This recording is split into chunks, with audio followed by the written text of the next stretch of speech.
మనకు కోపం వచ్చినప్పుడు, మితిమీరిన కోపం వచ్చినప్పుడు అనిపిస్తుంది ఏమైనా చేద్దాం, ఆఖరికి నా ప్రాణం పోనీలే, ఇది నెరవేర్చుకుందాం అనుకుంటారు. తప్పు. అలా ఆలోచించొద్దండి.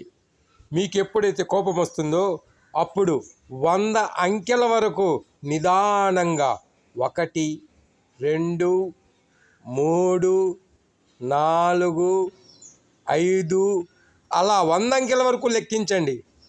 ఆ తర్వాత కళ్ళు మూసుకోండి, ఆలోచించండి. అప్పుడు అనిపిస్తుంది అరే అరే నాకు వచ్చిన ఆవేశంలో ఎదుటివాడిని ప్రాణమైనా తీసుందునే, లేదా నా ప్రాణమైనా తీసుకొని ఉందునే, ఎంత కోపము నాది అనే ఆలోచన మొదలవుతుంది. అప్పుడు శాంతంగా ఆలోచించాలనిపిస్తుంది.